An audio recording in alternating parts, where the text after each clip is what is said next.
Welcome to the ChrisInformation podcast. We're going to address the transdemic that has been sweeping our nation for the better part of a decade. And we're going to do it with detransitioner Chloe Cole on the other side of this quick intro. 2023, Vulture, which is a fitting name for an entertainment news outlet, joining us now, Chris Cella. For me on Capitol Hill and from the halls of Congress, he is on top of all the stories. Don't miss the ChrisInformation podcast. Sometimes it feels like we live in an episode of Black Mirror, especially when we, as civilized grown adults, need to debate basic human biology. And in discussing how our institutions have allowed a profit-driven medical industrial complex to prey on vulnerable, confused young kids in the most gruesome ways imaginable. We are witnessing the mainstreaming of an ideological movement that operates exactly like a cult. And just like any cult, it demands absolute obedience, it rejects objective reality, and it's almost impossible to escape once they sink their claws into you. This is no longer just a fringe internet subculture. The gender bender ideology has infiltrated our schools, our corporations, and the highest levels of our government. In fact, the ability to acknowledge basic biological truth has somehow become a disqualifier for the elite. Just look at our Supreme Court. When Justice Ketanji Brown Jackson was asked during her confirmation hearing to provide a simple definition for the word woman, this was her response. Can you provide a definition for the word woman? Can I provide a definition? Mm-hmm. No, Yeah, I can't. you can't? Not in Okay. this context. So you I'm not a believe the biologist. meaning of the word woman is so unclear and controversial that you can't give me a definition? Senator, in my work as a judge, what I do is I address disputes. If there's a dispute about a definition, people make arguments, and I look at the All right. law and I decide. So I'm not. The fact that you can't give me a straight answer about something as fundamental as what a woman is underscores the dangers of the kind of progressive education that we are hearing about. I'm not a biologist. What's 2 plus 2? Well, I'm not a mathematician. It would be laughable if the consequences weren't so deadly serious. When the people sitting at the very top of our justice system feign ignorance about basic human biology, it gives cover to the medical establishment to commit atrocities in the name of healthcare. The medical industrial complex has realized there is a massive, lucrative pipeline in transitioning minors. Lifetime patients mean lifetime profits, endless prescriptions, hormones, and irreversible surgeries. They rush in to affirm and medicalize kids who are just going through awkward, confusing stages of growing up, telling them that permanently altering their bodies, that mutilating themselves is the only way to cure their pain. The modern day left is obsessed with playing God. That's why they love abortion. They wield that ability to take life like a god. And the same goes for the trans racket.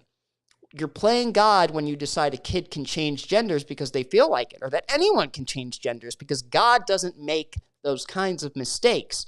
But what happens when, the fog lifts? What happens when these young people grow up, realize they were sold a lie, and decide they want to leave the cult?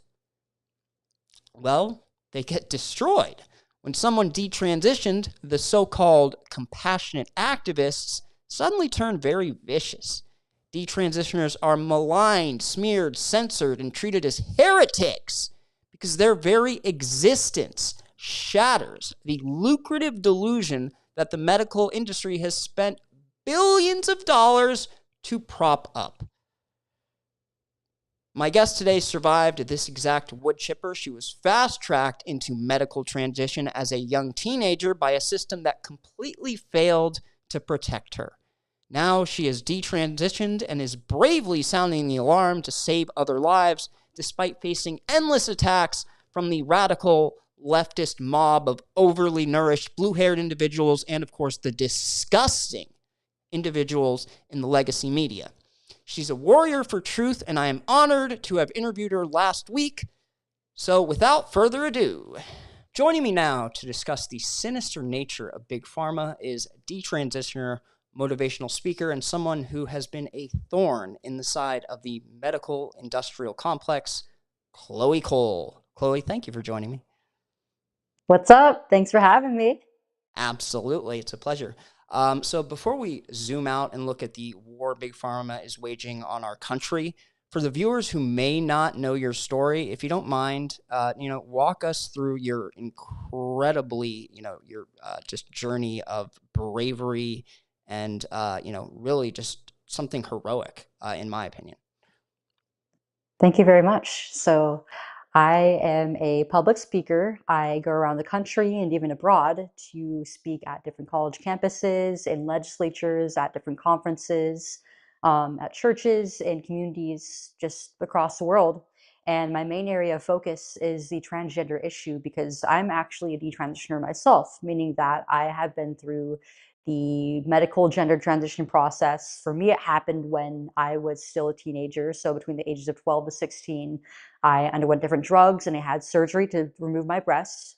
And I ended up coming out of it when I realized that one day I wanted to have children, that I wanted to become a mother, that I actually was a very feminine woman, that no matter how hard I tried, I never would actually become a man. But there was comfort and there was beauty in the way that God created me. So since I was 17 years old, I have been talking about what's happened to me, what's happening to thousands of children across the world, and within our own hospital systems in the U.S. And I am helping to create legislation and a cultural movement against what I believe to be a practice of abuse against children who don't know any better. Yeah, I think you're absolutely right. It's, these people are taking young kids who are confused, who have a mental illness that until very recently was in the DSM-5 classified as gender dysphoria.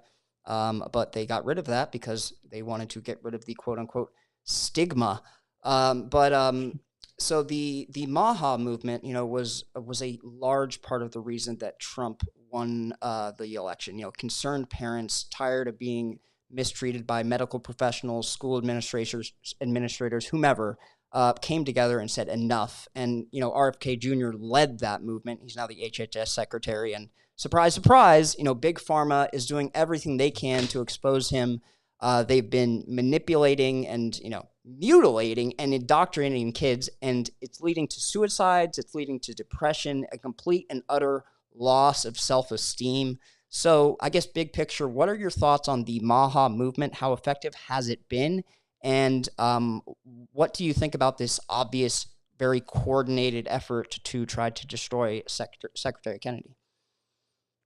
I think so far the Maha movement, just as a whole, has been really effective in raising awareness around these different problems that we have. It just with American health in general, with the obesity epidemic, with the overprescription and the overdiagnosis that's happening in our hospital systems right now, where it's more focused on giving out different labels, different drugs, rather than maintaining an equilibrium and a balance of health, which I think is a big part of what led to the modern transgender medical movement in the first place.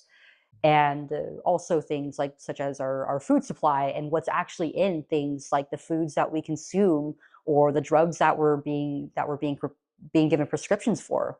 That being said, I think it's something that we need to work on if we want to make Americans healthier. We also have to work on making things like the Maha movement a lot more accessible. And I think that the movement fortunately is heading in that direction. And I am hoping that long after the Trump administration, we're going to be having this movement towards health, towards maintaining a balance between the body, mind, the soul amongst the American people.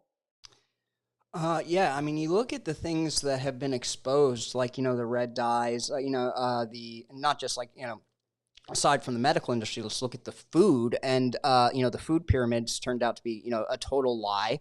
And, RFK is coming in, he's really just ripping the, kind of this veneer off. And I think he's doing a great job. But yeah, as you said, there's definitely more to be done. It needs to be, these people, we need to be screaming this from the rooftops that stuff is wrong. It shouldn't be happening. It shouldn't be happening to children.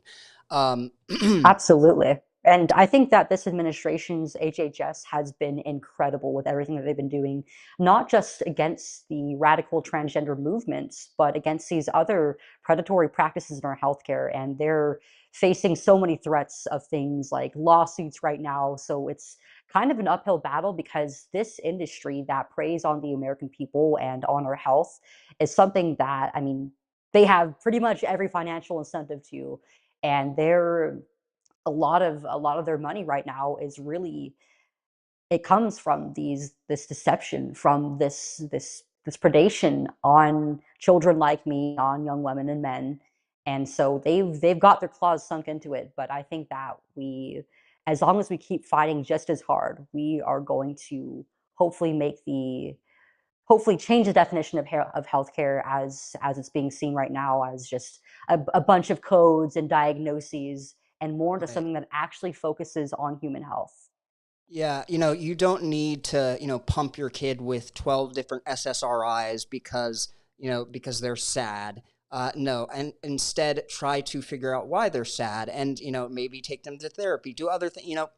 There are so many alternatives to, these medications that are very, very dangerous and have side effects that are just incredibly, you don't know what's going to happen. I mean, for example, I'm a former opiate addict, and I was put on Seroquel when I got sober to help me sleep.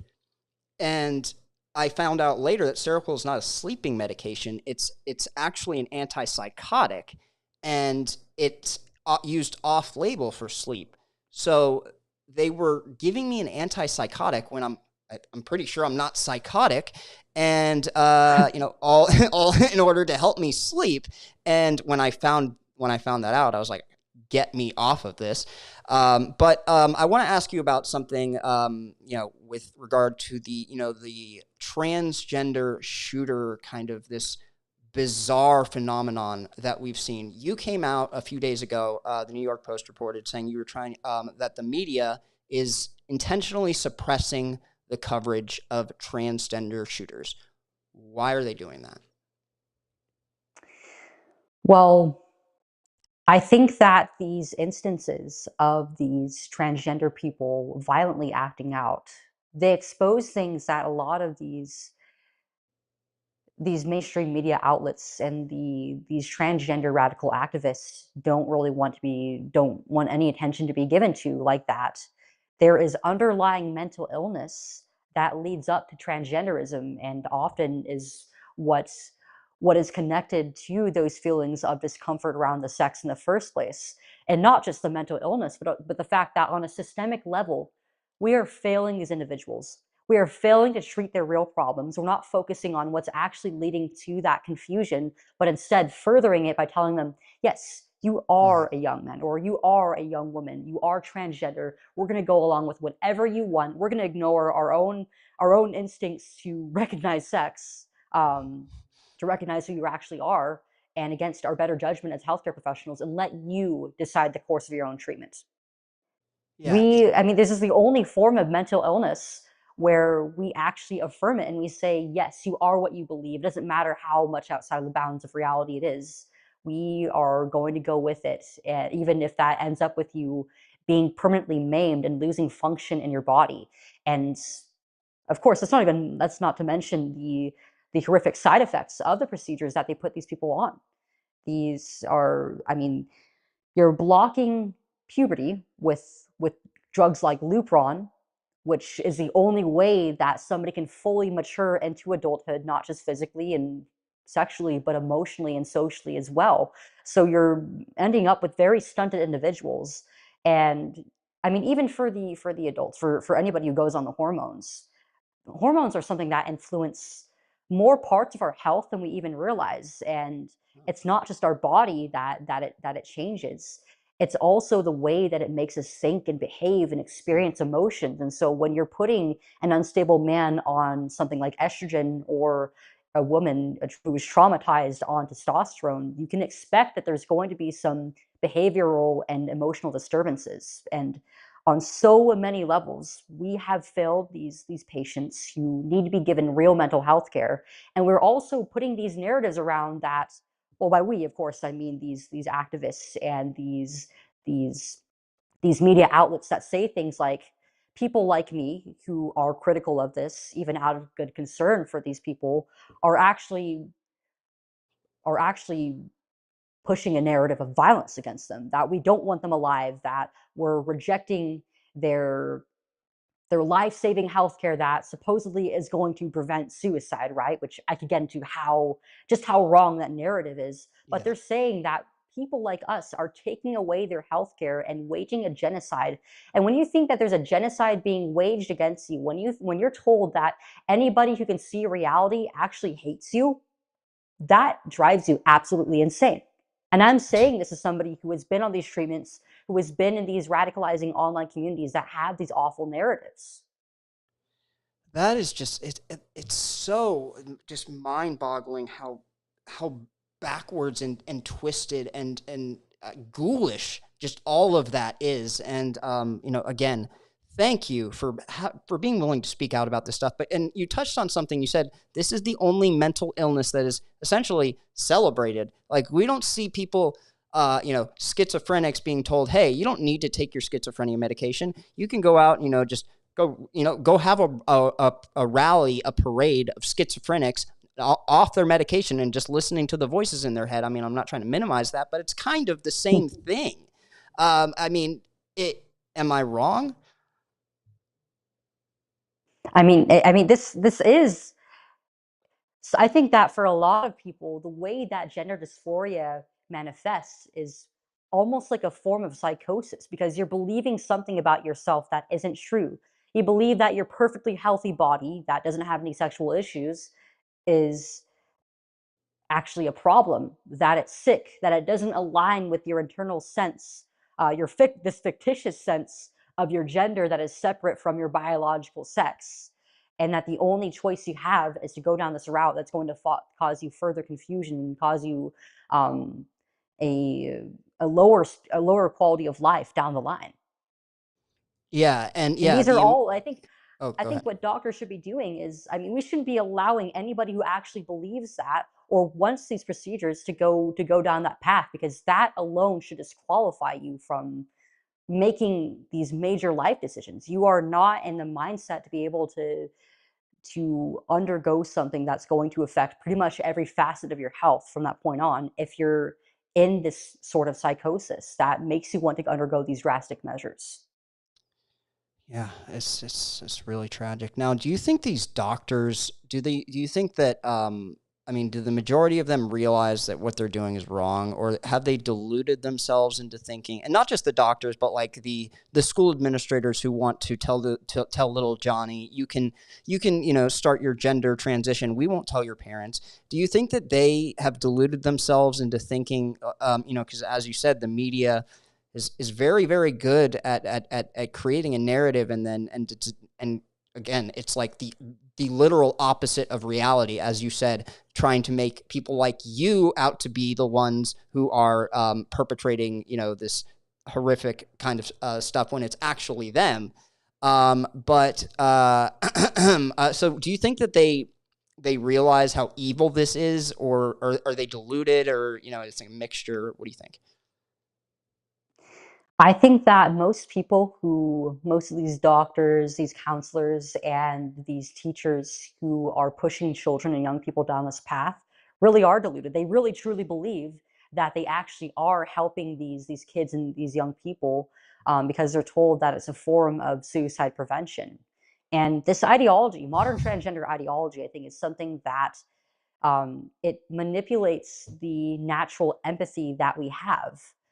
It's kind of riding on the coattails of the other parts of the civil rights movement by saying that this is a special class of people who are born a certain way and they have an illness, and that means that they need to have this treatment. Otherwise, they're going to kill themselves because of the sheer distress of supposedly being born in the wrong body. That being said, I also think that no matter how hard you believe into this delusion, we still have that basic instinct written into our minds of being able to differentiate between male and female. It goes against our human instincts to label somebody as transgender and to push them down that path. And as adults, we should know better than to delude children, and especially for these teachers who are doing this without any involvement of the parents, to think, to have that narcissism to think that you know something that the parent Right. doesn't, You or know if you better. do, that you deserve to, and that the parent shouldn't be involved at all. Yeah, it's this horrific, weird mentality of, yeah, we know better. We know how to treat your kids, how to take care of your kids better than you. So just stay out of it. It's not your concern, and it's just, again, so backwards. But the Right. medical, so And the there oh, go ahead, go ahead. there are parents out there who unfortunately are pushing this on their own children.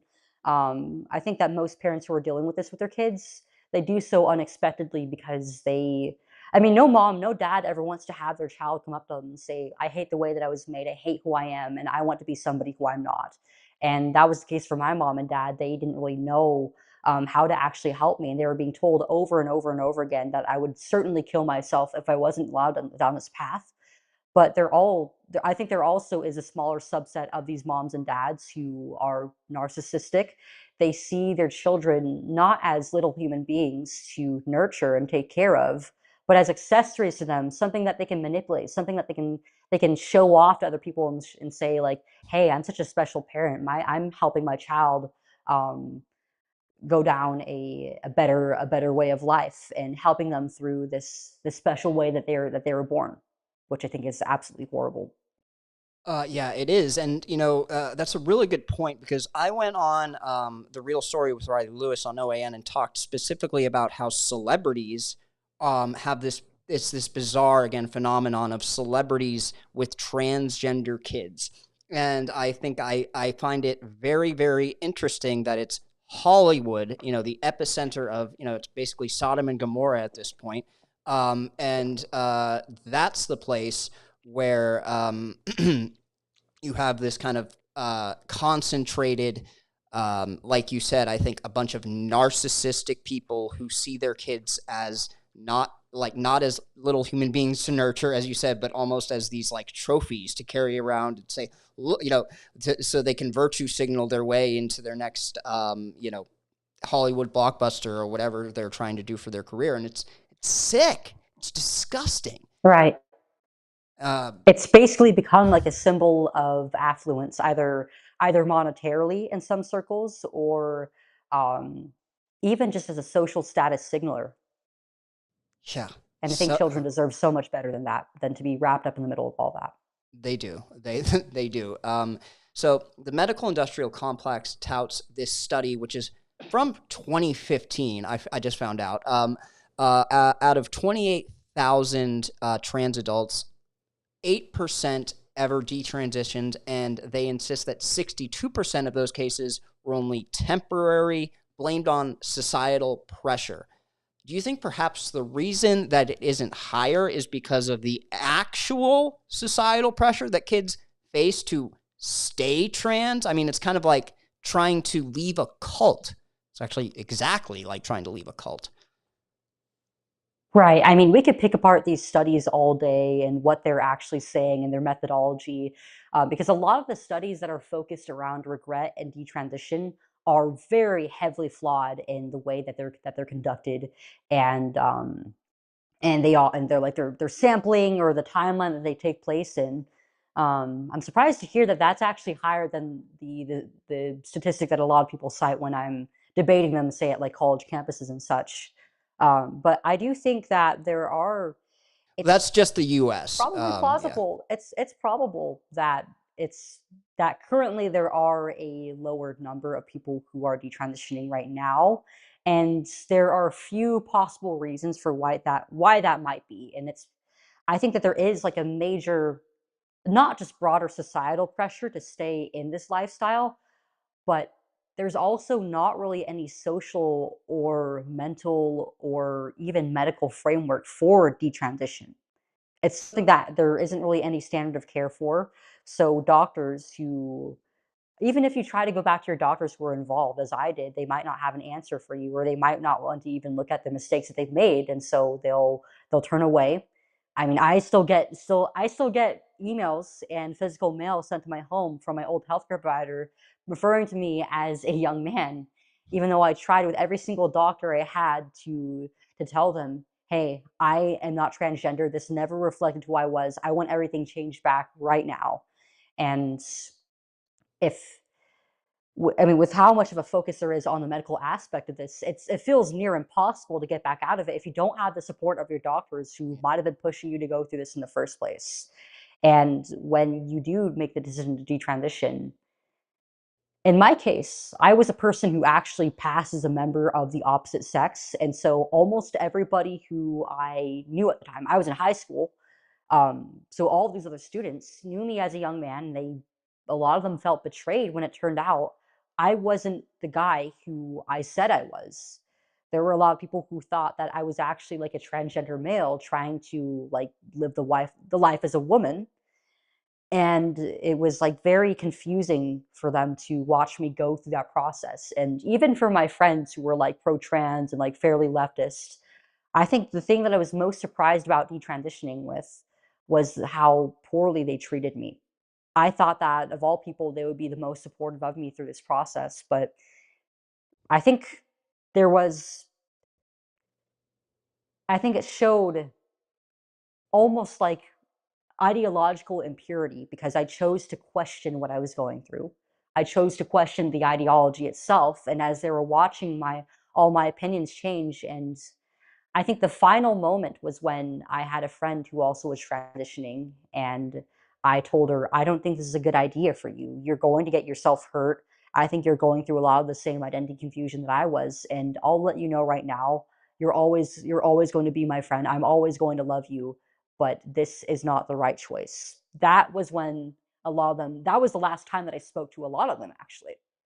So with there being no medical framework for your doctors to follow, with the risk of being ostracized or even for people who lived undercover of outing yourself as somebody who is formerly transgender, it's something that can seem incredibly daunting. And Goodness, yeah. I think that a lot of people also didn't know that detransition was a possibility or that you can choose to that you can make the choice to accept yourself and accept these things that you can't change and you'll be just fine without it.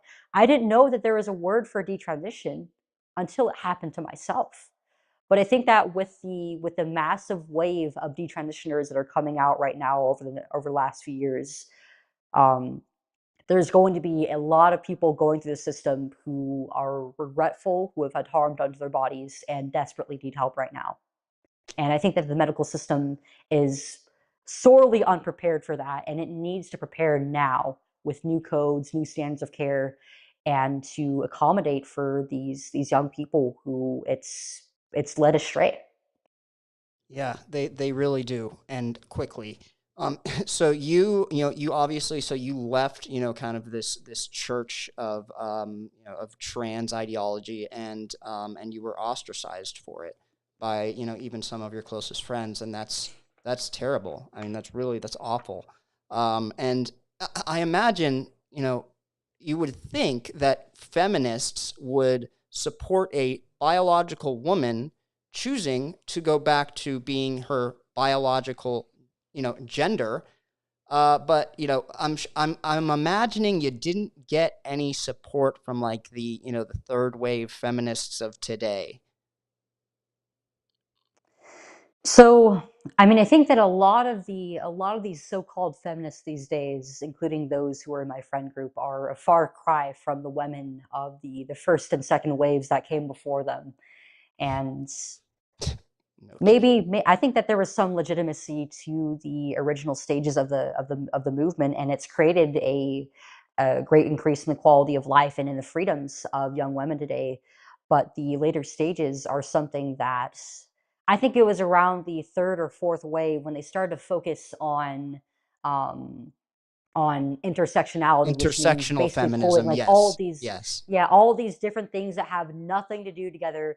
Um, and that's led to the woke mess that we have today with different things like not just transgender ideology but queer ideology, and I think like a lot of the DEI and the race conscious movement, because it's all been just made into this nuclear abomination of we're going to focus on what people identify with rather than the content of their character, right? Yeah. And so once I no longer had that ideological or identity purity, a lot of my old friends just dropped me rather than I thought like I was at first I made the assumption of like, well, they might just see this as another form of me being transgender or something, so they'll be okay and they're going to be the people who I can rely on. Nope, it was all fake. Whatever support they had for me was completely surface level. But Yeah. I also encountered some of they refer to themselves as radical feminists or trans exclusionary radical feminists or TERFs.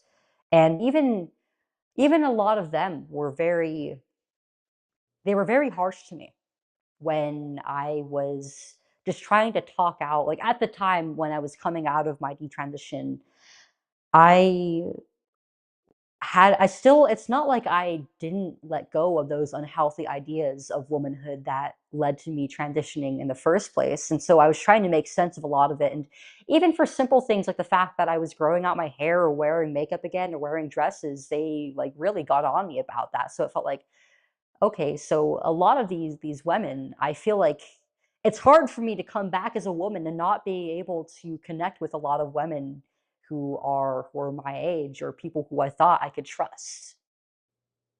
Yeah, I imagine so. I mean, just being, kind of stabbed in the back like that, it's difficult to, yeah, to try to reestablish, a connection and a relationship. And again, I'm so sorry, but for the people that you lost, the people that chose to abandon you, good riddance. You don't need those kind of people in your life, that energy in your life, and God got them out of your life for a reason. So Well, um, I hope that I don't know if they see where I'm at today. I hope that it helps them to grow and reassess the things that they said or believed before. And I hope yes, that God gives them that absolutely. opportunity to sit back and think about that as well. Yeah, no, 100%. And so you have organizations out there like, for example, Gays Against Groomers, and there are others that try to separate like the LGB from the T. Um, so how successful do you think movements like that have been? I think that they've done a really good job at showing like, hey, gay people, people within the LGBT community, we are not a monolith. Like they are not all like-minded. And it's I mean, with millions of people in them, obviously they're not all going to hold the same um lifestyles or political backgrounds. And I think one of the for so long the transgender community has been lumped into the LGB, even though even as somebody who doesn't identify with either, I think that there's a very stark difference between them because being gay, there is at least some basis to it, right? Because you have this sexual attraction to people who are of the same sex or you're attracted to both sexes, whereas transgenderism is all it really comes down to is having a mental illness and identifying with that instead of trying to live with the things that it makes you uncomfortable with. Yeah, and And treat the core and being treat gay like the doesn't core issues. Yeah. involve yeah, being gay doesn't involve getting cosmetic or sterilizing surgeries or going on hormones. And so they're in two completely different worlds. And the transgender movement has really, as I said earlier, it's latched on to these movements that it has absolutely nothing to deal with. And it's a lot of a lot of my gay friends, who many of whom are in groups like Gays Against Groomers, have a lot of grievances with the modern transgender movement and how it's tried to hijack the LGBT movement and claim that these historical gay figures were actually transgender, and the history revisionism and how they're preying on these spaces that are strictly for one sex, like these men trying to enter like either like women's locker rooms or like lesbian like clubs or things like that, or women who are trying to force like gay men to sleep with them because they they identify as men, and they think that they have a right to be given sex on the basis of their identity, which really I think that amounts to rape and sexual assault. Yeah, I mean, But yeah, you don't deserve yeah, sex with anyone. I mean, it's yeah, like again, that's regardless crazy. it's like regardless of how you feel about either transgenderism or homosexuality, like that's very clearly a line that these people are crossing. And so I really commend groups like who groups of people who um excuse me, I really commend groups like Gays Against Rumors for taking that stand and showing, hey, we might be a part of this, we might identify with this lifestyle or as gay, but this is not something that we stand with. And we don't we think that the sexualization of children is disgusting, and we have no right to be pushing these ideas down the throats of kids who should be left innocent and shouldn't be going through experiences like mine. Right. Yeah. And I mean, yeah, let alone just, transgenderism, again, it's a mental illness, but to, again, just the ghoulish nature of trying to push it on confused young children, young as, 5, 6, 7 years old. I mean, it's unimaginably horrific. And I think bordering on demonic. Chloe, I guess I want to wrap with asking you, for somebody who is identifying as trans, may have had surgeries or is on the medications and realizes that they made a mistake, but is afraid because of this media narrative that has been spun and doesn't want to be ostracized and wants to keep their friends. And I know it's much easier said than done, but what advice would you give to those people out there? Well, first of all, I'll say that it's never too late. It doesn't matter how far you've gone into it, whether you're already on some form of the drugs, if you're on the hormones, or even if you've had surgery. You can always choose to embrace the way that God gave you. And what is really going to guide you during this time is surrounding yourself in the presence and in the word and in prayer to God, because you need something right now, especially after being led down this path of spiritual confusion and warfare with yourself.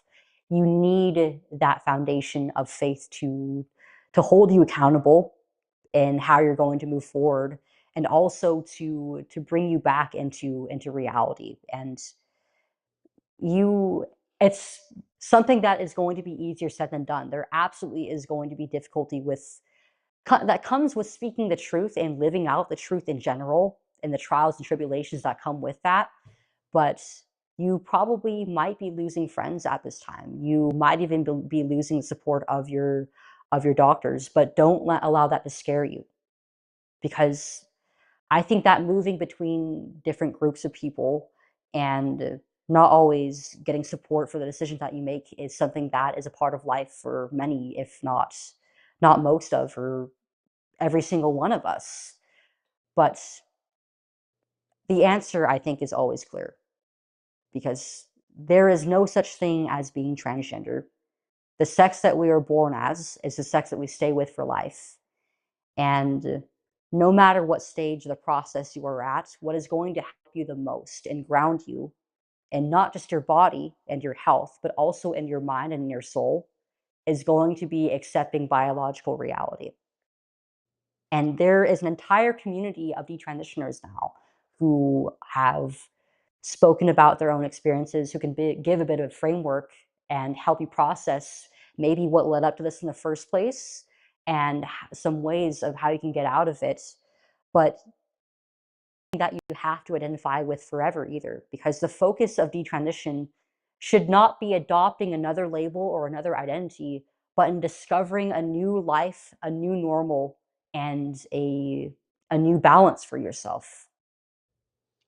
Wow, that was just incredibly powerful. Very well said, Chloe. I and just to kind of um, piggyback on that, yeah, just trust in God's will. Trust that God has the answers and that He will guide you in the right path through prayer. I know that it's worked for me in in the darkest moments of my life, I've turned to God, and it's worked.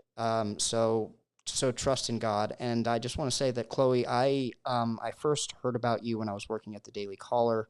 We did a documentary about you, and I think in 2020, or you were featured in a documentary in 2023 that we did, and I just found your willingness to speak out just so courageous, especially at the height of the trans movement when they're having, like a trans celebration at the White House, and just all this other insanity.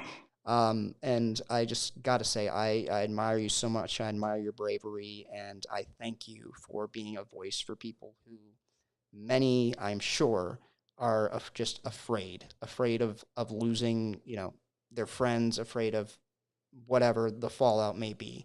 And so people like you give hope, and I really want to thank you for that. Well, thank you so much. I really appreciate your time tonight and for reaching out and having this discussion. I had a lot of fun, and I really love diving into all these different ideas. So thanks for Thank you. having me. Absolutely. Anytime, Chloe. 2023, Vulture, which is a fitting name for an entertainment news outlet, released Joining us now, Chris Cella. For me on Capitol Hill and from the halls of Congress, he is on top of all the stories. Don't miss the ChrisInformation podcast. Guys, I really want to thank you for tuning in. For those of you who did, I really do appreciate it. Please make sure to like, subscribe, do all the things that are necessary to help this channel grow, because it really, really does matter to me. Thank you so much. Have a wonderful Thursday evening. Remember, this is not disinformation, and it is not misinformation. It is only ever ChrisInformation. Take care.